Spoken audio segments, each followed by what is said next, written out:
طرح ہو سکتا ہے؟ بہترین زندگی، خوشگوار زندگی کس طرح حاصل ہو سکتی ہے؟ آپس میں اگر اختلافات ہو جاتے ہیں تو ان کا علاج کیا ہے، ان کا حل کیا ہے؟ اس کو اس آیت مبارکہ میں بیان کیا گیا ہے۔ اس کے واسطے پہلے یہ سمجھنا چاہیے کہ مذہب اسلام کے اندر اللہ تعالیٰ نے ایک دوسرے کے حقوق کو بیان فرمایا ہے، اور اس طرح بیان فرمایا ہے کہ اگر ان پر عمل کیا جائے تو آپس میں پھر اختلاف کی کوئی شکل ہی نہ ہو، آپس میں اختلاف پیدا ہی نہ ہو۔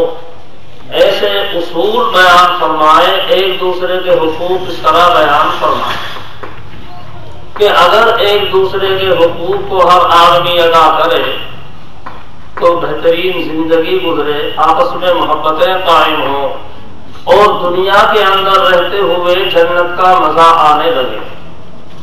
محض آزا کے آزار نہ باشد، کسیرا باکسے کارے نہ باشد۔ جنت اس جگہ کا نام ہے کہ وہاں کسی کو کسی سے کوئی تکلیف نہ پہنچتی ہو۔ یہ لطف ہم کو دنیا ہی میں حاصل ہونے لگے اگر ہم قرآن پاک کے اصول کے اوپر عمل کرنے والے ہو جائیں۔ اسی کا مختصر سا خاکہ آپ کے سامنے بیان کرنا ہے کہ ایک دوسرے کے حقوق مذہب اسلام میں کس طرح بیان کیے گئے ہیں۔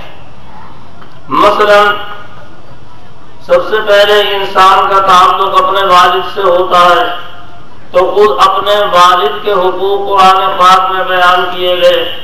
حکم ہوا کہ ان کو اف بھی نہ کہو، ولا تقل لهما اف ولا تنهرهما، ان کو جھڑکو بھی نہیں، اون کہہ کے بھی مت پکارو اپنے والدین کو، اون کہنے کی بھی اجازت نہیں کہ اس سے ان کو تکلیف ہوگی، جھڑکنے کی بھی اجازت نہیں، بلکہ وخفض لهما جناح الذل من الرحمہ، عاجزی کے ساتھ ان کے سامنے پیش آؤ، اپنا بازو ذلت اور عاجزی کے ساتھ ان کے سامنے جھکائے رکھو۔ بات کرو تو جھک کر ان سے بات کرو، اور اس پر بھی یہ مت سمجھو کہ ہم نے ان کا حق ادا کر دیا، پھر بھی اللہ تعالیٰ سے دعائیں مانگتے رہو۔ وقل رب ارحمہما کما ربیانی صغیرا، پروردگار تو میرے والدین پر رحم فرما، کما ربیانی صغیرا، جیسے بچپن میں انہوں نے مجھ کو پالا ہے، پرورش کیا ہے، تو میرے یہ والدین پہ رحم فرما۔ ان سے پھر ان کے لیے پھر یہ دعائیں بھی مانگتے رہو۔ گفتگو کرنے کا انداز بتایا، جھڑکنا نہیں، اف کہنا نہیں، اون کہنا نہیں، عاجزی سے ان کے سامنے پیش آؤ، جھک کر بات کرو، اور پھر بھی یہ مت سمجھو کہ ہم نے حق ادا کر دیا، پھر بھی اللہ تعالیٰ سے ان کے لیے دعائیں مانگو۔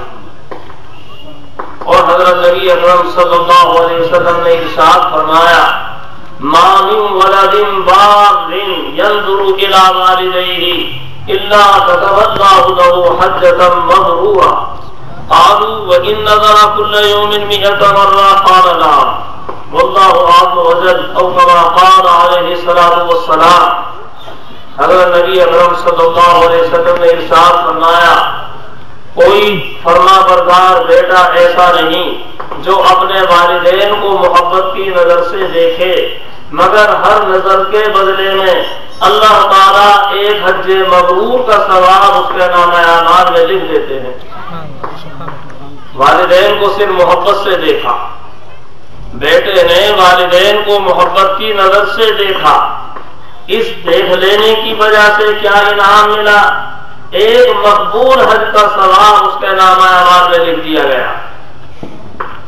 صحابہ رضی اللہ تعالیٰ عنہ نے عرض کیا کہ حضرت والدین تو گھر میں ہی ہوتے ہیں، کہیں آنے جانے کی نوبت بھی نہیں آتی، گھر میں ہی رہتے ہیں، یہ تو بہت سستا سودا ہے، اگر کوئی والدین کو دن بھر میں 100 مرتبہ دیکھے محبت کی نظر سے، فرمایا کہ اگر 100 مرتبہ بھی دیکھے گا تب بھی ہر نظر کے بدلے میں یہی ثواب ملے گا۔ وَإِنَّمَا كُلَّ يَوْمٍ 100 مرتبہ، 100 مرتبہ بھی دیکھے گھر میں والدین کو محبت کی نظر اور پیار کی نظر سے، ہر نظر کے بدلے میں حج مبرور کا ثواب۔ کہاں حج؟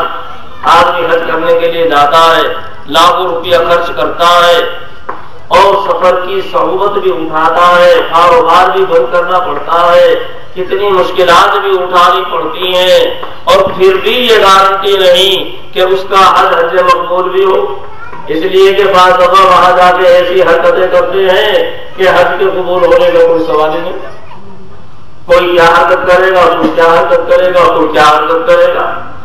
ایک صاحب حج کرنے کے لیے گئے اور ہندوستان میں واپس آ کر بڑے خوش ہو کر بتا رہے ہیں کہ صاحب لوگ گئے تھے حج کرنے کے لیے اور وہاں پہ رہتے تبلیغ کرتے ہوئے کبھی عرفات میں جا رہے ہیں، کبھی مزدلفہ میں جا رہے ہیں، کبھی مینا میں جا رہے ہیں، اور کبھی وہاں کھانے کھانے کے چکر کاٹ رہے ہیں۔ یہ گئے تھے حج کرنے کے لیے؟ ہم تو بھائی جہاں گئے حج کرنے، ہم تو کمرے میں سے نکلے ہی نہیں، حج تو ہم نے کیا، یہ تو تبلیغ کرتے پھرے تھے۔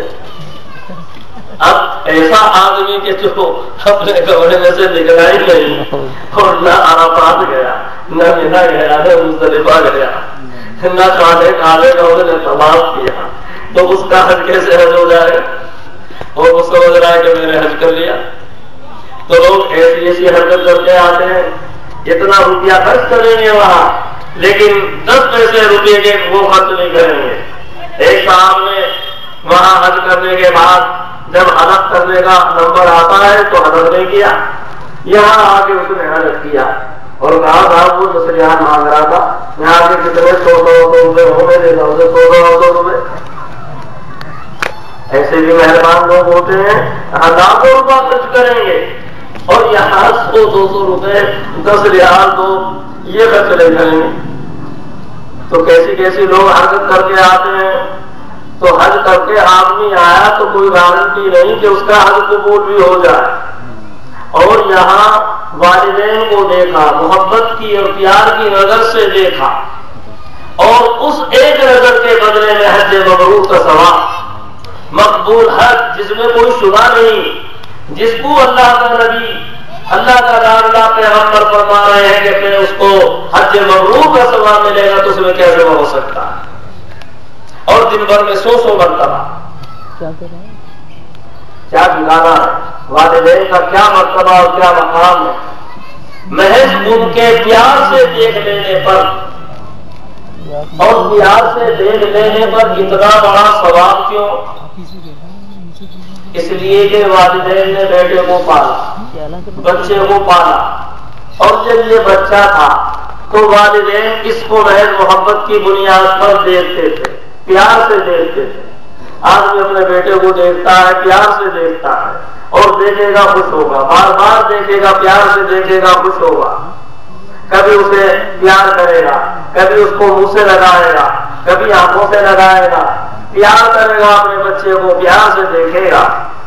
جب یہ بیٹا جوان ہو گیا اور باپ بوڑھا ہو گیا، اب بوڑھے باپ کی بھی یہ خواہش ہوتی ہے کہ میرا بیٹا مجھ کو پیار سے دیکھ لے، محبت سے دیکھ لے، چاہے مجھ کو کچھ دیوے نہیں، کماوے نہ کماوے، دیوے نہ دیوے، لیکن کم سے کم جب دیکھے تو مجھے محبت سے دیکھ لے، پیار سے دیکھ لے۔ اور جب جوان بیٹا اپنے باپ کو محبت کی نظر سے دیکھ لیتا ہے، پیار سے دیکھ لیتا ہے، بوڑھے باپ کا دل خوش ہو جاتا ہے۔ یہ سمجھو کہ معلوم نہیں کیا دولت مل گئی، میرے بیٹے نے مجھے پیار سے دیکھا ہے، بوڑھا باپ خوش ہو جاتا ہے، میرے بیٹے نے محبت سے دیکھا، پیار سے دیکھا، بوڑھے باپ کا دل خوش ہو گیا۔ بس اتنا دل خوش کر دینا بوڑھے باپ کا اللہ کو اتنا پسند آتا ہے، حکم ہوتا ہے حج مبرور کا ثواب اس کے نام اعمال میں لکھ دو۔ اس نے اپنے بوڑھے باپ کو خوش کیا ہے، اپنے بوڑھے باپ کا دل خوش کر دیا، حج مبرور کا ثواب اس کے نام اعمال میں لکھ دو۔ اور 100 مرتبہ دیکھے تو 100 مرتبہ حج اس کے نام اعمال میں لکھ دو۔ کیا مرتبہ والدین کا؟ بتاؤ، اگر کوئی اپنے والدین کے اس حق کو پہچانے گا اور اس کے ساتھ یہ معاملہ کرے گا تو کیا کبھی کوئی اپنے والدین کی بے ادبی کرے گا، ان کی شان میں گستاخی کرے گا، اور کوئی ایسی حرکت کرے گا جس سے والدین کو ناراضگی ہو، تکلیف پہنچے؟ اس کا کوئی سوال پیدا نہیں ہوتا۔ اور جب محض پیار سے دیکھ لینے پر یہ جو ثواب ہے، اگر کوئی اپنے والدین کی خدمت بھی کرے، ان پر خرچ بھی کرے، اور ان کی دیکھ بھال بھی رکھے تو اس کا کیا حال ہوگا؟ اس کو اللہ تعالیٰ کتنا نوازے۔ اور آج ہم لوگوں کا کیا حال ہے؟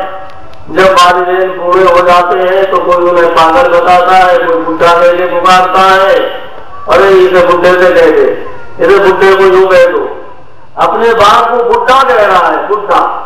ارے جس کی وجہ سے تم پیدا ہوئے آج وہ بڈھا ہو گیا، تم بڈھا سے کہہ رہے ہو۔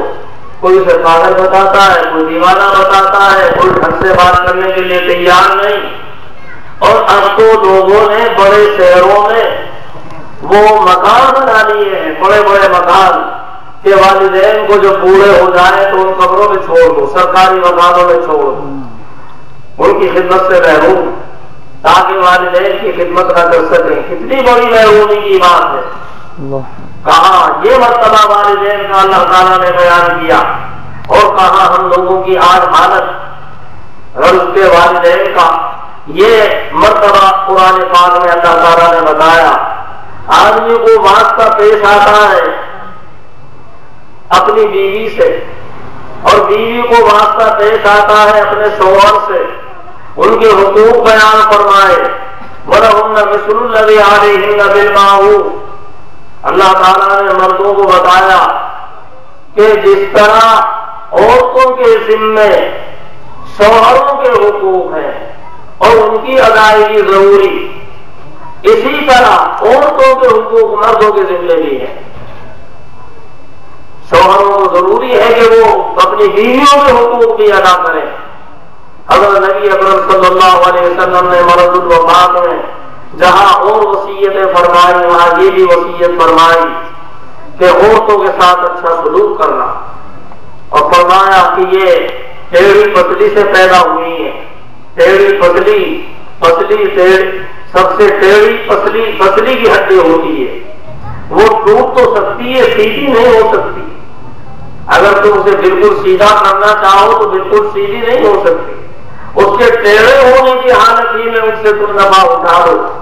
اسی طرح عورتوں کے بارے میں حکم ہوا کہ ان کے بارے میں تم اللہ تعالیٰ سے ڈرتے رہنا، ان کے ساتھ حسن سلوک سے پیش آنا، اور فرمایا خیرکم خیرکم لأہلہ وَأَنَا خَيْرُكُمْ لِأَهْلِي، تم میں بہترین انسان وہ ہے جو اپنے اہل و عیال کے ساتھ، بیوی بچوں کے ساتھ اچھا سلوک کرتا ہے، اپنے سلوک سے پیش آتا ہے اپنی بیوی بچوں کے ساتھ، وہ تم میں بہترین انسان۔ یعنی اللہ تعالیٰ بھی یہاں بہترین انسان وہ ہے جو اپنی بیوی بچوں کے ساتھ اپنے سلوک سے پیش آتا ہے۔ اور فرمایا انا خیرکم لأہلی، میں تم سب کے مقابلے میں اپنے اہل و عیال کے ساتھ اچھا سلوک سے پیش آنے والا ہوں۔ انا خیرکم لأہلی۔ اسی طرح عورتوں کو حکم ہوا کہ اپنے شوہروں کی اطاعت کریں، فرما برداری کریں۔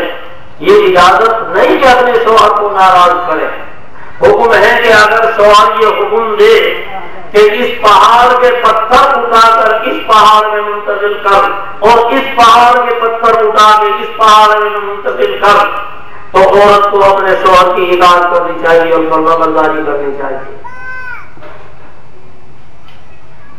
شوہر کی اطاعت، فرما برداری، اپنے شوہر کو خوش کرنا بہت بڑی عبادت قرار دیا گیا۔ بہت بڑی عبادت ہے کہ عورت اپنے شوہر کو خوش رکھے اور جائز چیزوں میں اپنے شوہر کی اطاعت کرے اور فرما برداری کرے۔ یہ ساری چیزیں عبادت، شوہر کو خوش کرنا بھی عبادت۔ ادھر شوہر کو یہ حکم دیا کہ اپنی بیویوں کے ساتھ اپنے سلوک سے پیش آؤ اور محبت سے پیش آؤ، ان کو مارنا دھارنا معمولی باتوں پر یہ انسانوں کا کام نہیں ہے، یہ انسانوں کا کام نہیں۔ معمولی باتوں پر مار دھاڑ کی جائے، اگر ان سے کوئی بات مزاج کے خلاف بھی پیش آ گئی اس پہ صبر کرنا، برداشت کرنا، یہ اللہ تعالیٰ کی بہت بڑی خوشنودی کا ذریعہ ہے۔ ایک بزرگ کے یہاں ایک مرتبہ اس کی بیوی کی طرف سے جو کھانا پکا، کھچڑی پکائی، اس میں نمک بہت زیادہ تیز ہو گیا، اور نمک اتنا زیادہ تیز کہ وہ کھانے کے قابل نہیں۔ اب جب کھانا شوہر کے سامنے آیا، وہ تو بیوی سے بیچارے سے غلطی ہو گئی، جان بوجھ کے تھوڑا ہی اس نے نمک زیادہ ڈال دیا، غلطی ہو گئی، غلطی ہو جاتی ہے آدمی سے، انسان سے۔ اب شوہر کو غصہ بہت آیا، بھوک بہت لگ رہی تھی، اور ادھر بھوک کا تقاضا، اور ادھر یہ کھانا نہیں کھایا جاتا، اور ادھر نمک آنا اتنا دگنا کر دیا۔ جی چاہتا ہے کہ بیوی کی پٹائی کرے، لیکن پھر دل میں خیال آتا ہے